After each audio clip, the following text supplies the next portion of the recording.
Our mission at SD Bullion is clear: the lowest cost gold and silver available online.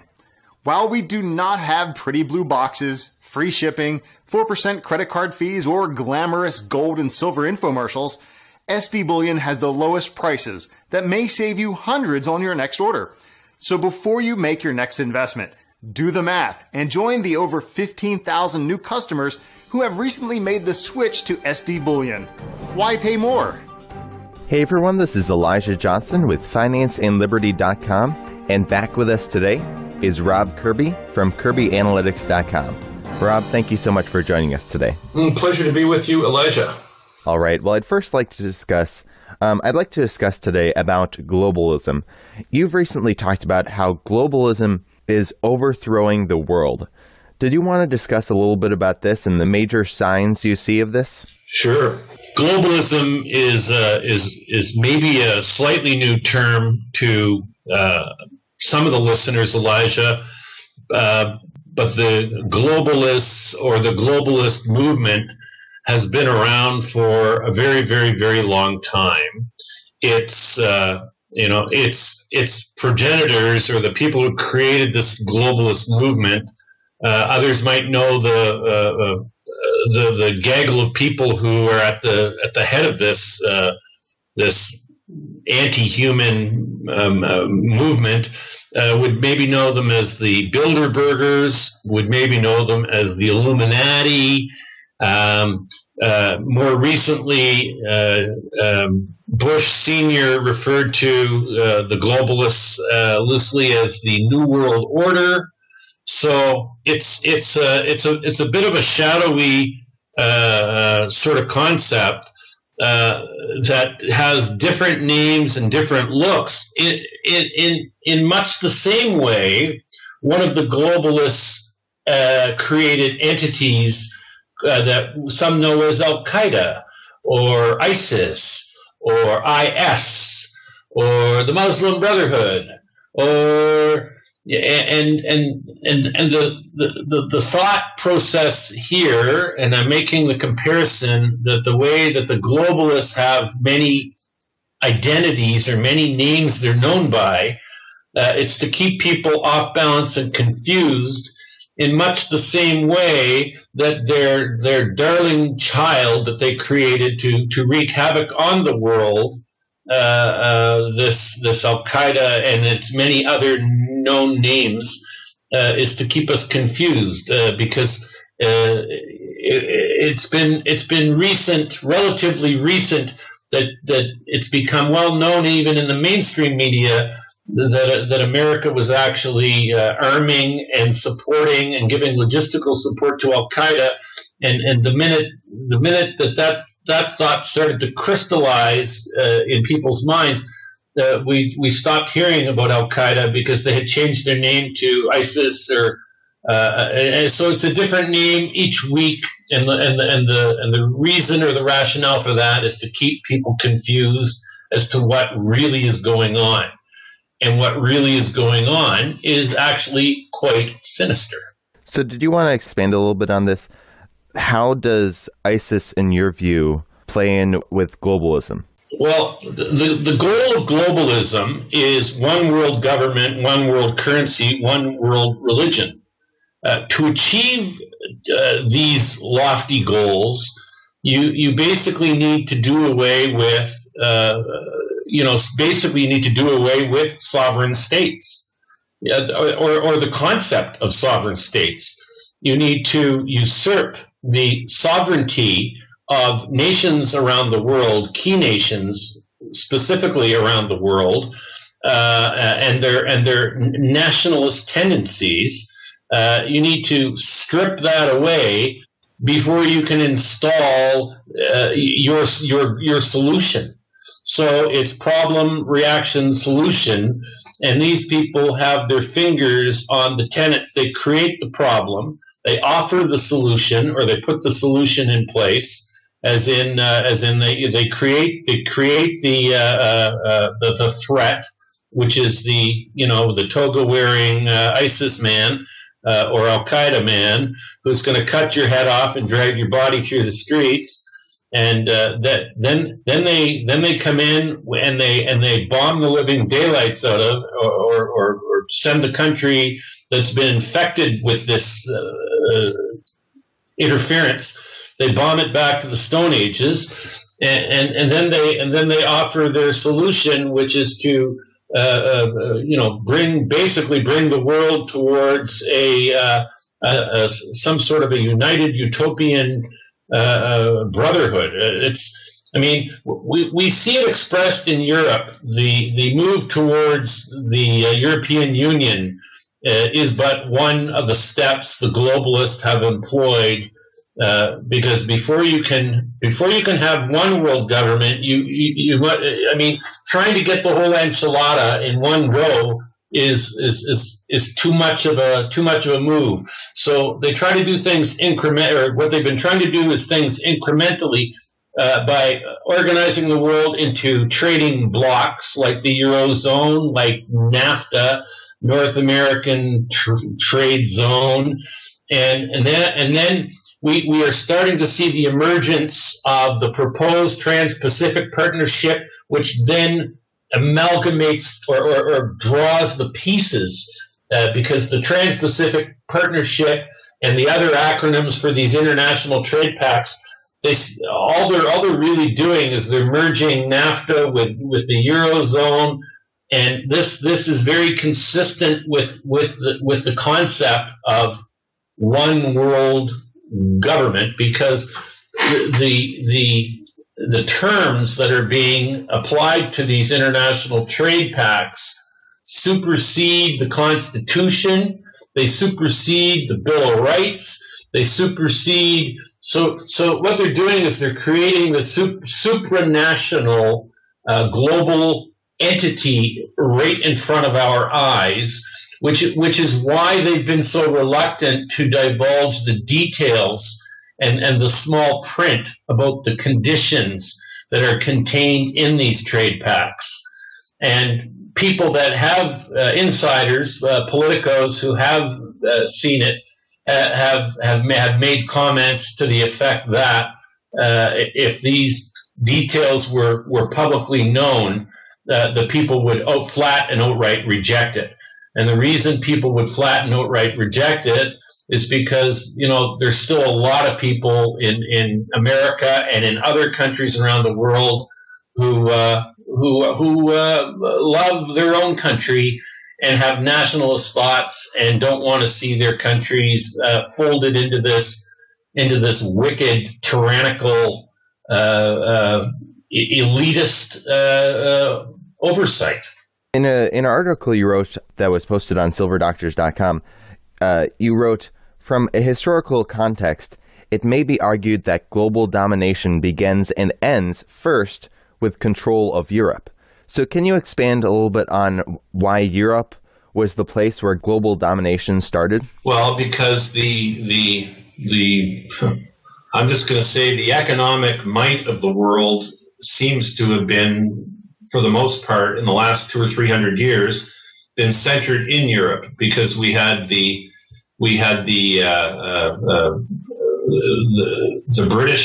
British Empire, and the pound sterling was effectively the world's reserve currency for a very, very large number of years over the past 300 years, and then we of course, after the Second World War, the sterling standard was replaced by the dollar standard as the world's reserve currency.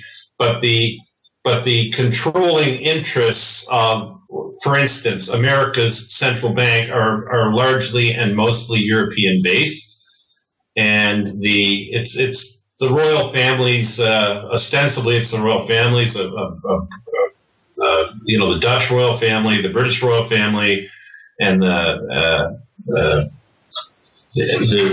power base in the world has basically been Europe. And look back in just even in recent history, where the most recent call it attempts to take over the world have come from. Hitler and Germany's quest to take over the world came right from the center of Europe and projected out. And before him, like Napoleon, same sort of deal. And this is like the like when I think in terms of where culture has, or where most Western culture anyway has evolved from, it's rooted in Europe.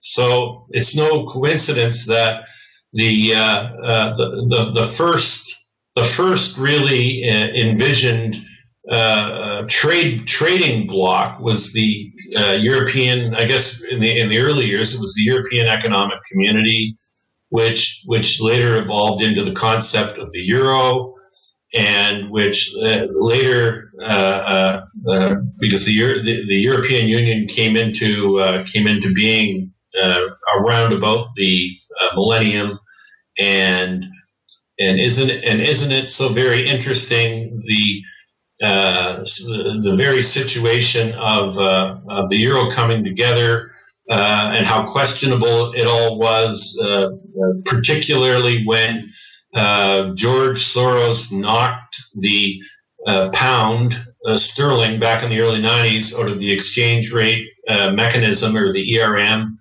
and that prevented Britain from being initially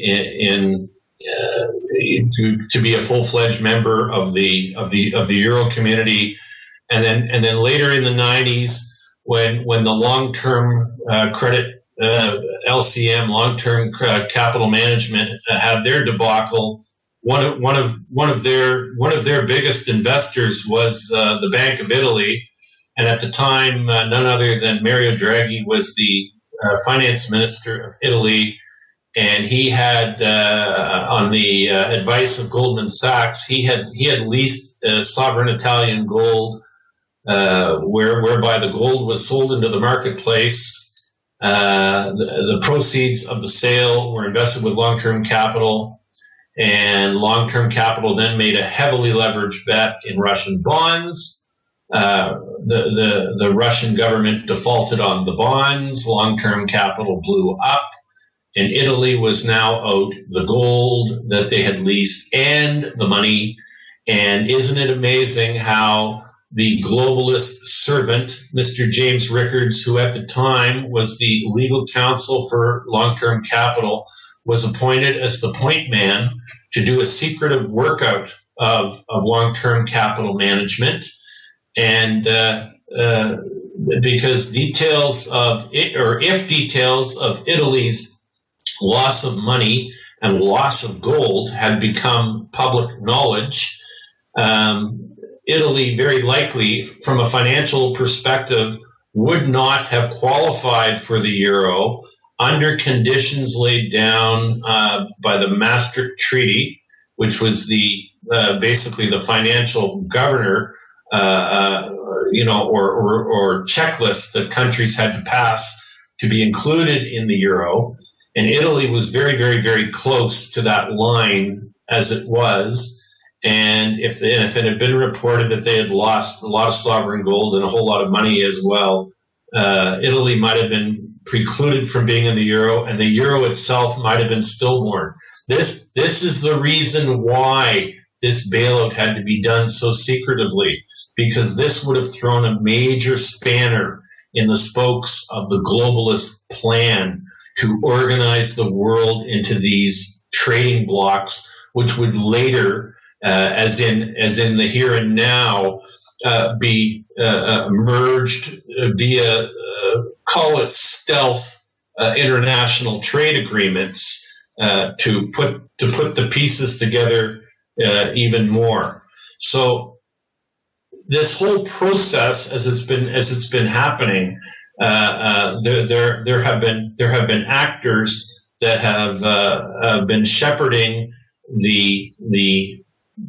in their view, the inevitability of this one world government entity, and the primary funding. And of course, remember, people, whenever you create a government, you got to fund it, because without funding, governments really aren't governments at all. And isn't it interesting that we have a thing called carbon taxes, which is basically a new global tax on humanity, which is to be the primary funding mechanism for this world government. So the pieces are coming together. And what stands in its way? Well, we see the rise of populism, or you might want to call it nationalism, where you have the likes of a Donald Trump who sees these international trade agreements as being anti-American, as being pro-elitist, pro-globalist. And Trump is a person that, love him or hate him, the man is a patriot. He's a nationalist, and he does not want to see his country signed on to these international agreements. And this is why the mainstream is so utterly upset with the rise of popularity, and they completely see Donald Trump as a threat to their plan of, once again, this one world government. Now, I guess mentioning about Trump, I mean, do you think he can win against Hillary Clinton and actually move towards making America first and move away from this globalist agenda? Well, my guess, Elijah, is that if Trump actually becomes the president, the globalist movement is going to have been dealt a severe blow, maybe a death blow, maybe a wooden stake through the heart. But it's my belief that Trump will be eliminated in some manner, whether he's assassinated or whether he's something very likely, something very bad is likely in store for Donald Trump. Because the globalists have, in my view, have shown that they don't care who or how many people get liquidated, as long as they get to their goal. And I honestly believe that the globalists have been behind much of the conflict that we've seen around the world. I do believe they're behind the rise in this jihadi, because they've been arming them, they've been giving them logistical support. So getting rid of some people or creating a false flag event where maybe there's a terror attack of some significant description in an American or in a very international place, and maybe that's the rationale for current leader Obama to maybe suspend the Constitution potentially and say that martial law is what we need for a period of time before things cool down. I put nothing past the interests of the globalists. I think they've been behind some atrocities that have already occurred, and frankly, I think Donald Trump is in severe mortal danger. Now, I'd like to discuss a little bit about, you were talking about how you think that globalists are creating a lot of the tension and the conflict around the world. You also have discussed about how you think the migration issue in Europe is also done on purpose. Did you want to discuss a little bit about this? Yeah, well, it's talked about very much in certain circles in America that a strategy referred to as Cloward Piven is employed, and the Cloward Piven strategy was written by a couple of American economists back in the 1960s, and what they postulated was that a country's social network or their social services network could be brought to its knees if it could be overwhelmed with with too many demands. So the idea goes as such. You bring in millions and millions of people into a country that has social Medicare, where people don't pay for their on a user basis for their health care, and you overwhelm the system, or you bankrupt the system by putting way more demand on the system than the system can provide, causes a breakdown in national finances, and that creates the chaos out of which some bright-eyed people can stand up and say, I have the solution for this, and the solution for this is my globalist friendly plan. And you create the chaos, and then out of chaos you have you provide the solution. And this is a globalist tactic, and it's been used over and over again through the past number of decades in many countries. So this is a very common globalist tactic. Some people argue that globalism is a good thing, and I know one of the people who's argued this is David Rockefeller. I've read some of his memoirs. I actually got his book at a bookstore here in Ohio, and I was reading in his chapter, Proud Internationalist, that, there's this really infamous quote from him on the second page of that chapter, page 405. He basically admits that he's been, part of a secret cabal to institute a more integrated global political and economic structure, one world, if you will, he says. And he also goes on to say that populists believe in conspiracies, and one of the most enduring is that a secret group of international bankers and capitalists and their minions control the world economy. Because of my name and prominence as the head of Chase for many years, I've earned the distinction of commander-in-chief from some of these people. And instead of denying that any of that is true, he goes on to say, populists and isolationists ignore the tangible benefits that have resulted from our active international role during the past half-century. Not only the very real threat posed by Soviet communism overcome, but there have been fundamental improvements in societies around the world, particularly in the United States, as a result of global trade, improved communications, and the heightened interaction of people from different cultures. Populists rarely mention these positive consequences, nor can they cogently explain how they would have sustained American economic growth and the expansion of our political power without them. So I guess, what is your response to that, to people who say, yeah, I mean, like David Rockefeller says, yeah, we're trying to promote globalism. Yeah, that's true, but it's actually been a good thing. What are your thoughts on that? Well, I'll respond to David Rockefeller in the following way. The globalists were behind the deposing of the Tsar in Russia and the Russian Revolution, which gave us Joseph Stalin, who liquidated 40 million people. I've also read some David Rockefeller, and I've also read that his utopian view, and many of his acolytes, their utopian view of the world would be a model very similar to that of Maoist China. Well, Mao in China, who was installed, it's a matter of historical record, was installed by the Western intelligence community, which is globalist controlled, and Mao murdered 80 million people. So this utopian thing that Mr. Rockefeller speaks of is the biggest murdering machine the planet has ever seen.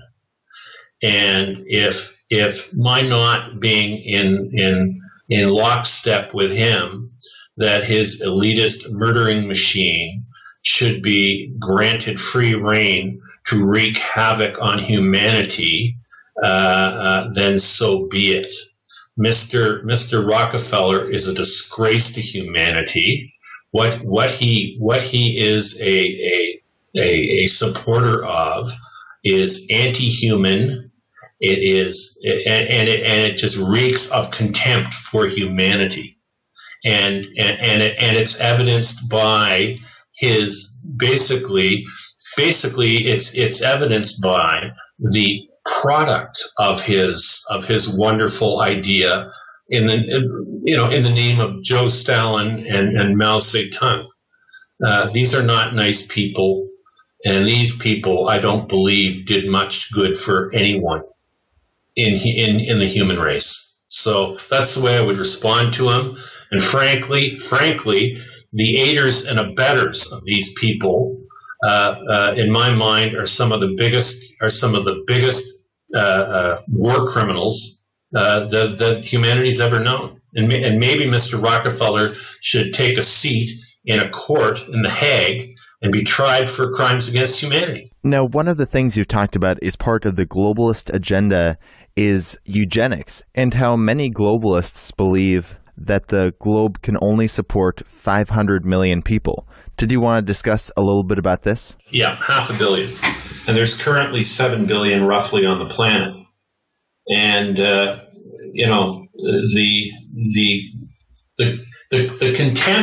contempt can be shown or explained by any one of a number of things. Let's start with chemtrails. Let's start with a program that is not even denied to be in existence. They're spraying stuff in the air and it's even admitted it's a test. It's some sort of a test program for altering climate. Well, if things are being sprayed in the air to alter climate, why are we having a discussion about man-made climate change? And why aren't we talking about the crap that we know is being sprayed as part of a secret program that they won't divulge the details of? Why isn't that being discussed? Let's move on to the GMO food. Why is it that companies like Monsanto, who create genetically modified food in their own cafeterias, their own scientists refuse to have GMO food in their own cafeterias? But yet they tell us there's no problem with it, and it's all so good for us. When countries all over Eastern Europe and in South America have banned GMO food, much to the chagrin of the globalists who control America, and this seems to greatly upset them that the rest of the world doesn't want to be human guinea pigs for their GMO food. The same thing can be said about vaccines. These are all things. These are all things that they don't even want to have any part of themselves, and yet they want to foist it on the rest of humanity. And their actions speak louder than their words. The story that comes from these sinister people seems to be do as I say, not as I do. In America, they're trying to disarm people. They're trying to basically get rid of guns. This has been a big globalist push too. Yet the globalists themselves, they routinely walk around with 7 or 8 armed bodyguards. And so if guns are so bad, and if they really want to get rid of the guns, then why don't they become the examples and get rid of their bodyguards and their guns? So it once again, Elijah, it's a case of do as I say, not as I do. Anyway, it's their actions speak way louder than their words. Let's just leave it at that. All right. Well, I guess I was wondering, did you also want to discuss a little bit about, we've talked about before in previous interviews how you think that there's going to be an economic collapse coming in the near future. Now, it's the old saying, never let a good crisis go to waste.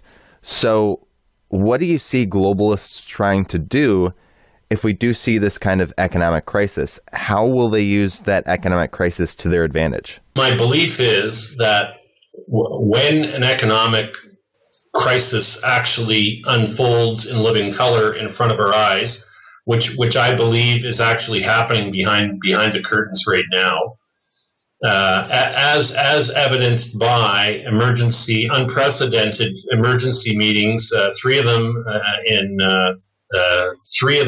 4 of them in 4 days, back a couple weeks ago, we saw after the Federal Reserve met in an extraordinary closed-door meeting on a Monday morning, Fed Chair Yellen then went over to the White House and met with both Obama and Biden in the afternoon. This, I'm led to believe, is an absolutely unprecedented occurrence that the president and vice president's meeting with the Fed chair, and what that screams is that there is something afoot of absolute critical national security to the United States that's either unfolding right now or is about to unfold, because there'd be no other reason why such a meeting would be held unless there was. So you see what we're seeing right now, Elijah. We're seeing a lot of smoke. We're seeing smoke, and smoke starting to billow from places where we've never seen it before. And when you start seeing this much smoke, it doesn't take a whole lot of dot connecting or a whole lot of extra thought to think that there might be a flame somewhere, because that's usually what causes smoke.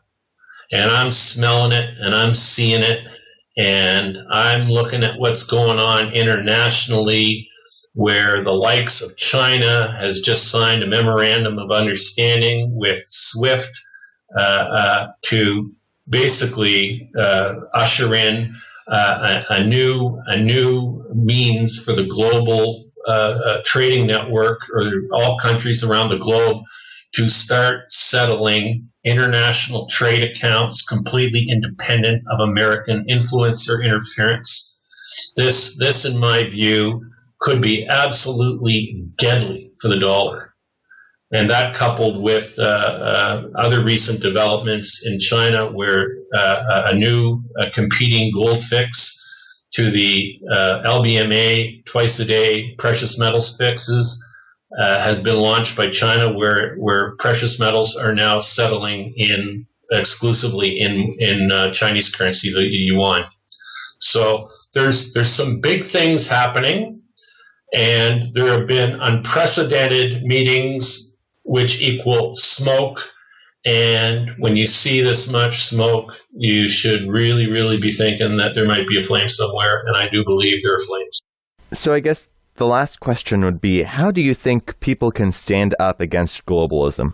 Well, my view of that is to, as much as one can, to withdraw their support of globalist entities. Like, basically try to get your assets outside of the banking system, because I think the banking system is in a very precarious position on a global basis right now.